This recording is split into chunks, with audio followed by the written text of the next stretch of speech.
আসসালামু আলাইকুম, আমার নাম মোহাম্মদ ইয়াসিন আরাফাত। আর আজকের ভিডিওতে আমরা একটি রেঞ্জের মধ্যে থাকা অড নাম্বারগুলো বের করার একটি প্রোগ্রাম লিখব। তাহলে চলুন ভিডিওটি শুরু করা যাক। প্রোগ্রামটি লেখার আগে চলুন সর্বপ্রথম আমরা অ্যালগরিদমটি দেখে ফেলি। এখানে আপনারা দেখতে পাচ্ছেন সর্বপ্রথম প্রোগ্রামটি স্টার্ট হয়েছে। এরপর আমরা চারটি ভ্যারিয়েবল এখানে ডিক্লেয়ার করেছি, স্টার্ট, এন্ড, টেম্প আর কাউন্ট। এরপরে স্টেপে আমরা শুধু স্টার্ট আর এন্ডের মধ্যেই আমরা ইনপুট নিয়েছি। এরপরে স্টেপে আমরা একটি ইফ কন্ডিশন লিখেছি, যেখানে আমরা লিখেছি যে যদি স্টার্ট এন্ড থেকে বড় হয় তাহলেই এই প্রসেসগুলো চলবে। মনে করুন স্টার্ট হলো 70 থেকে আর এন্ড হলো 20-এ। কেউ এখানে স্টার্টে ইনপুট দিয়েছে 70 আর এন্ডে ইনপুট দিয়েছে 20, যার কারণে স্টার্ট বড় হয়ে গেছে আর এন্ড ছোট রয়ে গেছে, যার ফলে এই প্রসেসগুলো চলবে।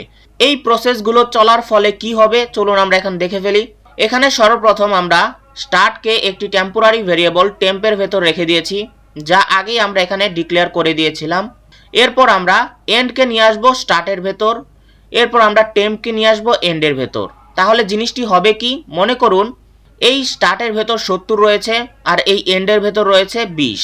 তো যখন আমরা স্টার্টকে টেম্পের ভেতর নিয়ে আসবো, তাহলে স্টার্টের 70 এই টেম্পের ভেতর চলে এসেছে, যার কারণে স্টার্ট কিন্তু এখন খালি রয়ে গেছে। এখন এই খালি জায়গার ভেতর আমরা এন্ডকে দিয়ে দিয়েছি। এন্ডের ভেতর কত ছিল? 20 ছিল, যার কারণে এই স্টার্টের ভেতর এখন 20 চলে এসেছে আর এন্ড কিন্তু এখন খালি রয়ে গেছে। তো এই এন্ডের ভেতর আমরা কি করেছি? এন্ডের ভেতর আমরা টেম্পকে নিয়ে এসেছি আর টেম্পের ভেতর ছিল কত? 70, যার কারণে স্টার্টে চলে আসলো 20 আর এন্ডে চলে আসলো 70। এই প্রসেসগুলো করার পর প্রোগ্রামটি স্টেপ 5-এ চলে আসবে। স্টেপ 5-এ দেওয়া রয়েছে ফর লুপ, আর এখানে লুপটি শুরু হবে কোথা থেকে? স্টার্ট থেকে, আর চলবে কতক্ষণ? যতক্ষণ পর্যন্ত না এই কাউন্টের মান এন্ডের মানের সমান হচ্ছে ততক্ষণ। এরপর আমরা প্রতিবার কাউন্টের মান এক এক করে বাড়াতে যাব। এরপর এখানে দেওয়া রয়েছে open curly bracket, close curly bracket, আর এর ভেতর দেওয়া রয়েছে আরেকটি ইফ কন্ডিশন। যদি এই কাউন্টের মানকে আমরা 2 দিয়ে ভাগ করি আর ভাগশেষ যদি 0 না হয়, তাহলে প্রোগ্রামটি এই কাউন্ট প্রিন্ট করবে। যদি কাউন্টের মানকে এই 2 দিয়ে ভাগ করে ভাগশেষ 0 হয়ে যায়, তাহলে প্রোগ্রামটি আর এই কাউন্ট প্রিন্ট করবে না। তখন প্রোগ্রামটি এখান থেকে চলে যাবে এই কাউন্ট প্লাস প্লাসের জায়গায়।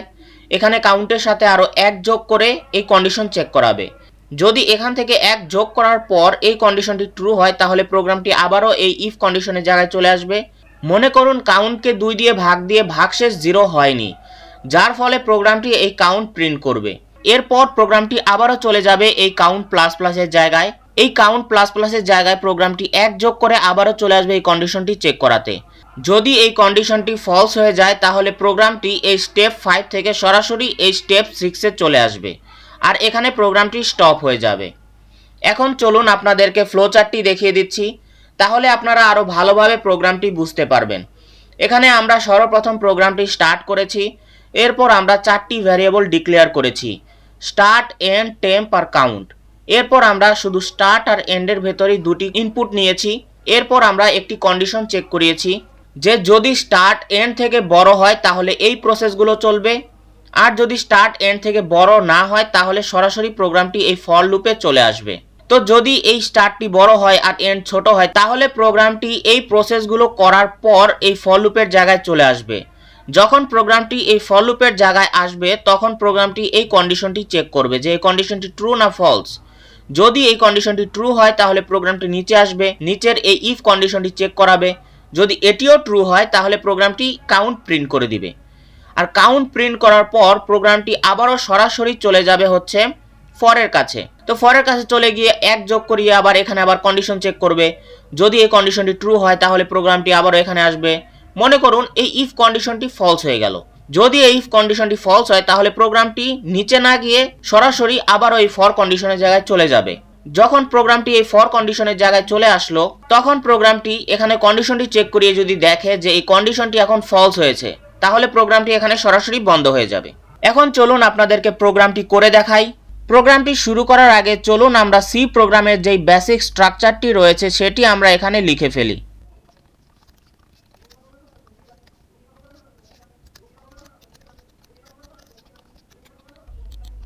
এখানে আমাদের সি প্রোগ্রামের বেসিক স্ট্রাকচারটি তৈরি হয়ে গেছে। এখন চলুন আমরা প্রোগ্রামটি শুরু করি। এখানে আমি সর্বপ্রথম একটি ইন্টিজার টাইপের একটি ডাটা টাইপ নিয়ে নিচ্ছি, আর এখানে আমরা 4টি ভ্যারিয়েবল নিব। প্রথমটি হচ্ছে স্টার্ট, পরেরটি হচ্ছে এন্ড, এর পরেরটি হচ্ছে টেম্প, এর পরেরটি হচ্ছে কাউন্ট। তো আমাদের এখানে 4টি ভ্যারিয়েবল হয়ে গেছে। এখন আমরা যেহেতু ইউজারের কাছ থেকে ইনপুট নিব, যার কারণে আমি আউটপুট স্ক্রিনে একটি মেসেজ প্রিন্ট করাতে চাচ্ছি, যার কারণে আমি এখানে প্রিন্টএফ ব্যবহার করছি। Printf enter start and end number.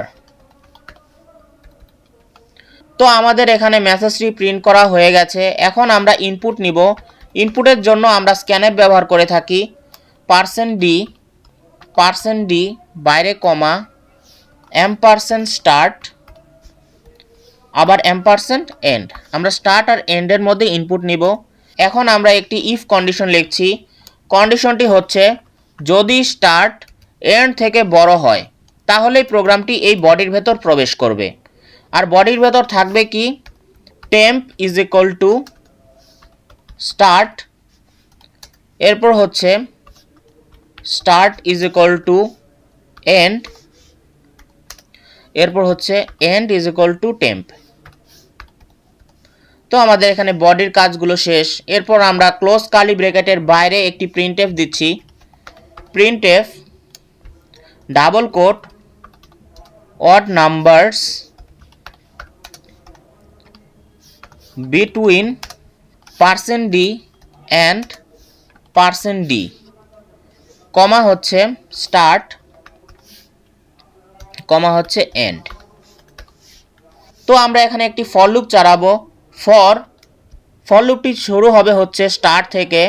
তো আমি এখানে দিয়ে দিচ্ছি count is equal to start, আর লুপটি চলবে হচ্ছে যতক্ষণ পর্যন্ত না কাউন্টের মান এন্ডের মানের সমান হচ্ছে ততক্ষণ পর্যন্ত এটি চলবে। এরপর প্রতিবার আমরা কাউন্টের মান এক এক করে বাড়াতে যাব। তো বডির ভেতর কি থাকবে, বডির ভেতর থাকবে হচ্ছে আরেকটি ইফ কন্ডিশন। ইফ কন্ডিশনটি হচ্ছে যদি আমরা কাউন্টকে 2 দ্বারা ভাগ করি আর ভাগশেষ যদি নট ইকুয়াল টু 0 হয় তাহলেই প্রোগ্রামটি এখানে প্রিন্ট করবে হচ্ছে প্রিন্টএফ ডাবল কোট %d বাইরে কমা কাউন্ট। তো আমাদের এখানে প্রোগ্রামটি তৈরি হয়ে গেছে। আর আমি এই সবগুলো প্রিন্টএফের পাশে \n দিয়ে দিচ্ছি যেন আমরা প্রোগ্রামটি সঠিকভাবে বুঝতে পারি। এখন যদি আমি প্রোগ্রামটিকে রান করাই তাহলে আপনারা দেখতে পাবেন যে হ্যাঁ, প্রোগ্রামটি সঠিকভাবে রান হচ্ছে। এখানে যদি আমি দুটি ইনপুট দিয়ে দেই 70 আর 20, তাহলে আপনারা দেখতে পাবেন যে আমি স্টার্ট করেছিলাম 70 থেকে আর শেষ করেছিলাম 20-এ, কিন্তু প্রোগ্রামটি শুরু হয়েছে 20 থেকে আর শেষ হয়েছে 70-এ গিয়ে। কারণ হচ্ছে এই প্রসেসগুলোর কারণে এটি হয়েছে। এখন যদি আমি এখানে কোনো নেগেটিভ নাম্বার দেই তাহলে আপনারা দেখতে পাবেন যে আমি প্রোগ্রামটিকে রান করেছি। এখন আমি দিয়ে দিচ্ছি -101 আর আরেকটি নাম্বার হচ্ছে 20।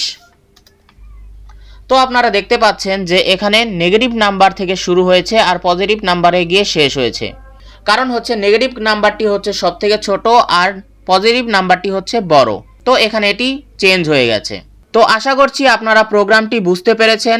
যদি আপনাদের সি প্রোগ্রামিং রিলেটেড কোনো প্রশ্ন থেকে থাকে তাহলে অবশ্যই কমেন্টের মাধ্যমে জানাবেন। আর যদি আপনারা এমনই সমস্যার সমাধানগুলো দেখতে চান তাহলে অবশ্যই সাবস্ক্রাইব করে আমাদের সাথেই থাকবেন। আর যদি এর থেকেও অ্যাডভান্স কিছু আপনারা শিখতে চান তাহলে অবশ্যই আমাদের ওয়েবসাইটে ভিজিট করবেন। ওয়েবসাইটের লিংক ডিসক্রিপশনে দেওয়া রয়েছে। আসসালামু আলাইকুম।